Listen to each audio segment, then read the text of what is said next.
Hey, over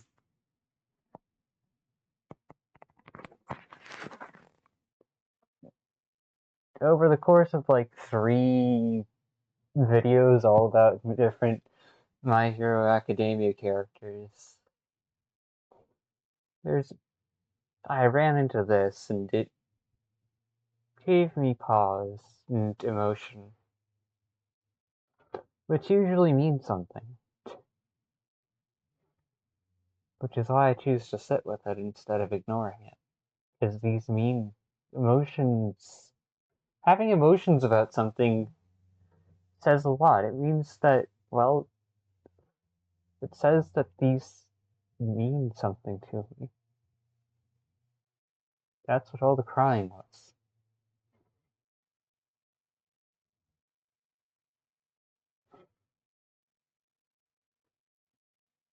That's what grief is. Acknowledging that something meant more to you.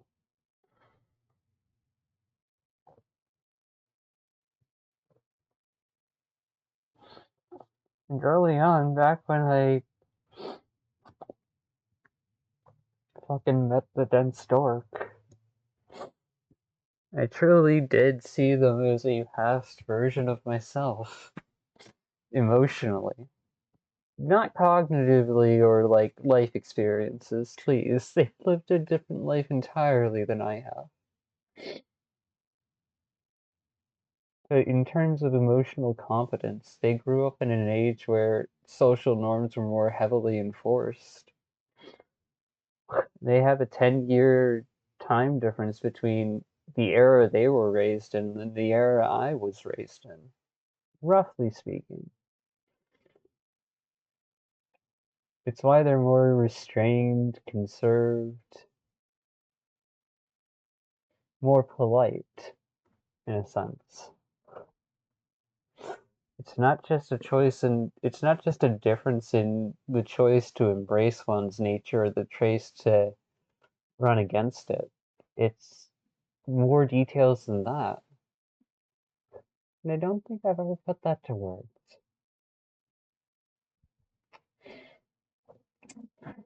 It's not just nature or nurture or nature plus nurture.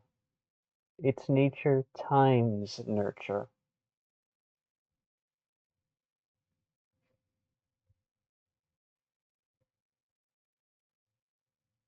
I don't know if that's going to make sense, but it's nature times nurture that affects someone. Nurture multiplies. It doesn't just define.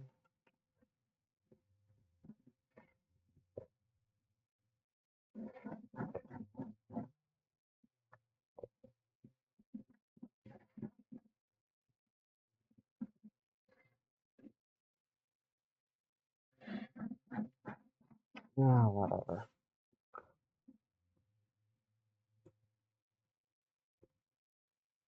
No, when I met the dense stork, I thought of them as very similar to Trace. Very similar to the most insecure part of myself. And the one who felt small, who felt like she didn't have much worth, and all that. The one who I had been trying for years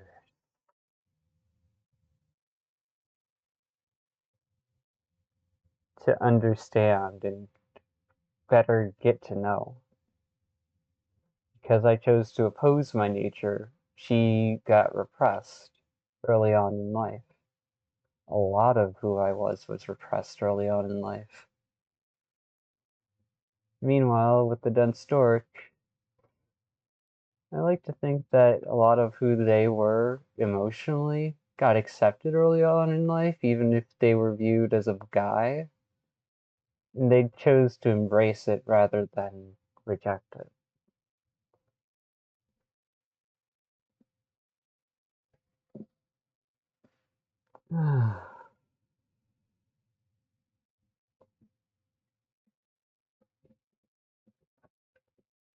Two sides of the same coin.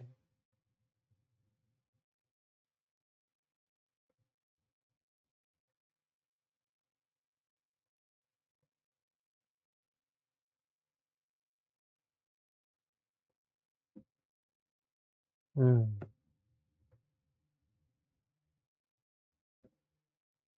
So when I really, after I initially fell for them as a person, for what I thought of them, who I thought they could be,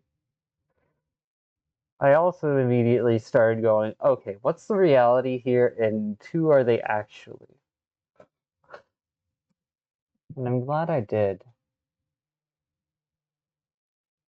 because the reality was a stark contrast.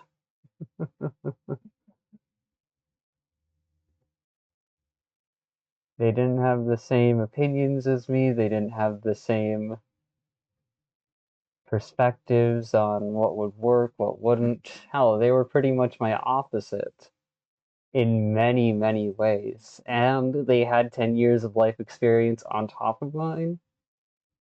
They're able to function out in the regular world because they don't have fucking autism. Kind of hard not to be a little jelly of that.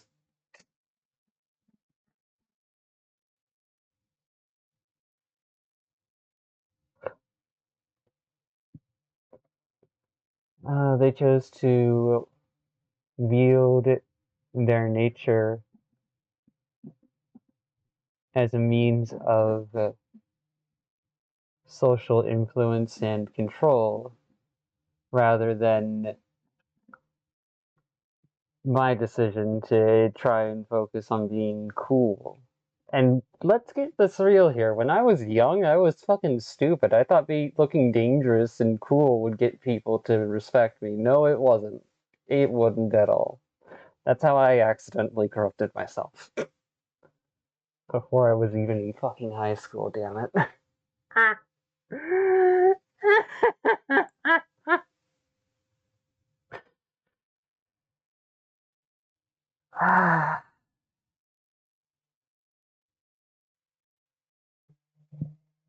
Emotionally and socially starved. For all but like childhood friend on my end. So in the early days of me being attached, but also to trying to pretend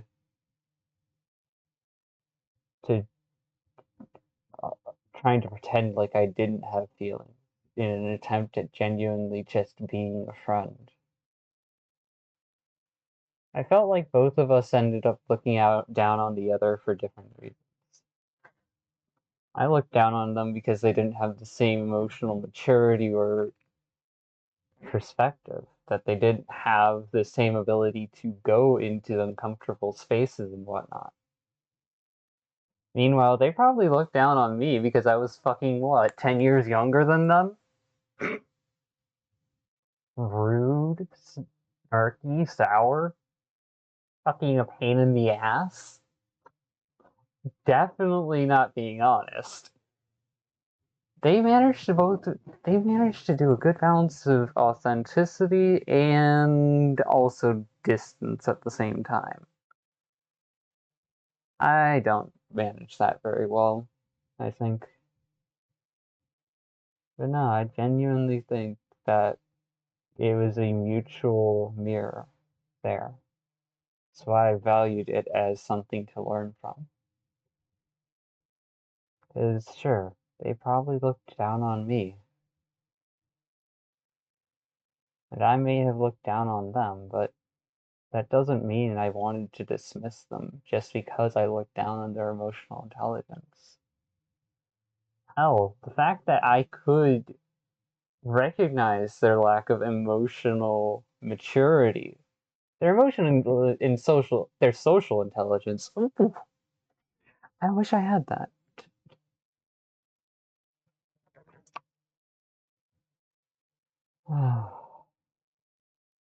Their emotional maturity may be less than mine, but that wasn't something that caused me to just flat out dismiss them blindly. Because the fact that I could recognize that also meant that they had room to grow in terms of their emotional intelligence, in terms of their ability to be there for themselves, in terms of their ability to learn how to value themselves, even if they don't think of themselves as much of anything. I'm not much of anything. Yet I still know I'm worth fighting for. So I fought. I fought for myself, and I fought for the naive hope that blindly betting on one hell of a gamble would be enough to help them see what I see.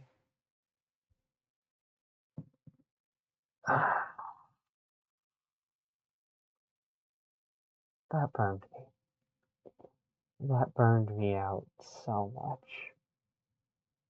And then, while I was trying to recover from the burnout, from backing off from that reckless decision, I got socially abandoned by a lot of the people I cared about. Even if it wasn't the entire group, it might as well have been. It hurt.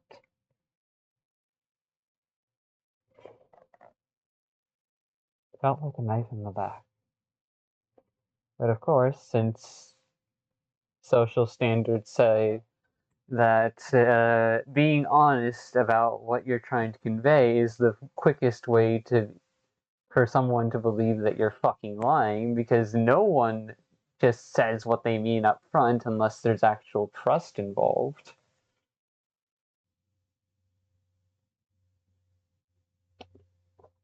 No one's that foolhardy or stupid to earnestly express their full self directly instead of indirectly through social mechanisms that are societally conventional. Humans are known to play with all the different things they've gotten their grubby hands on.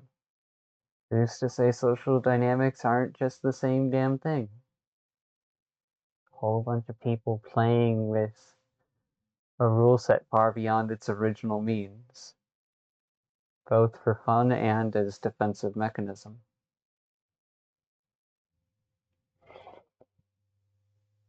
No, I felt like they were above me socially. I didn't want them to be beneath me, but I did feel like they were above me and not even considering me at all.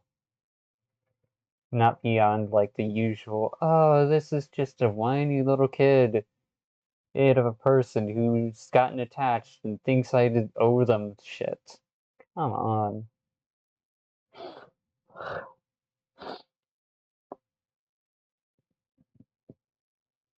They didn't owe me shit. They didn't owe me anything. I thought they should know that. Because otherwise they were going to get taken advantage of.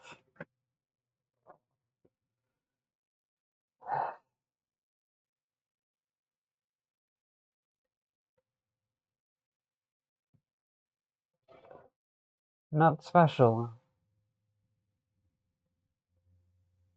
but definitely an opportunity that I could not afford to ignore.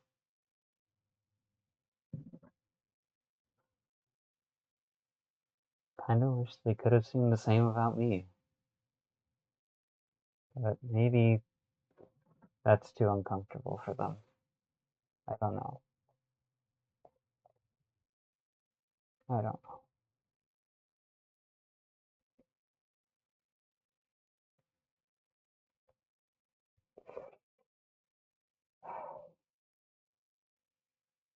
Because the reality is, I could think the world of anyone, and even despite that, they would never owe me jack shit. Which means, on the flip side of things, that every decision to either reciprocate or to ignore and dismiss was communication and a clear but silent message of whether or not they valued me in the same way.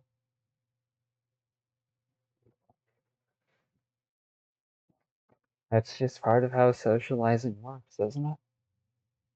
I'm high functioning autistic, fucking Asperger's syndrome.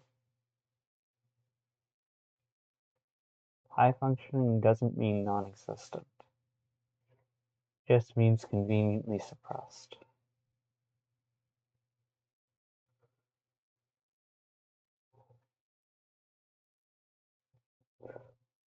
And then there's potentially BPD. And then what? Demand avoidance, wherein you feel like someone is demanding you do something, you're more inclined to, absolutely not want to do it in the slightest. Meanwhile, if you phrase it as, I want to get this done, and you manage to consistently hold that as a belief, then you're able to actually apply yourself more easily.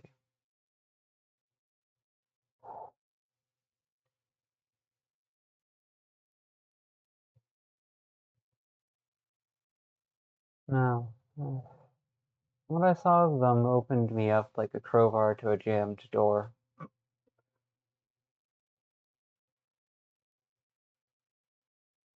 And I've been getting better at being okay with that. Not because it's comfortable, but because it teaches me more about myself, about who I am, about who I want to be, about what I have available to me from myself to utilize in my own damn life.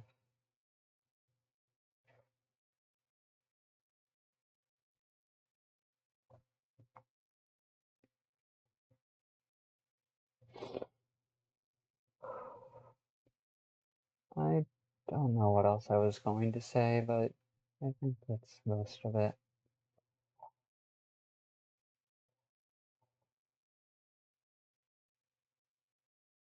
Hopefully that's not too heartfelt to end up being scary.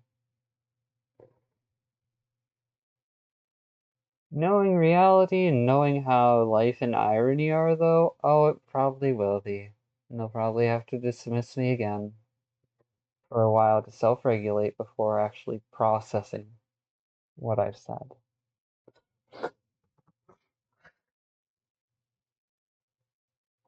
If they even see this at all.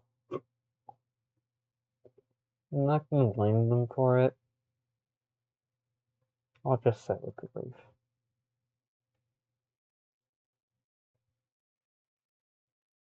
So I deserve to stop putting love out into a space where it won't be taken or received. Let alone appreciated. Which means holding it back into my own arms. And letting that part of me know that it mattered.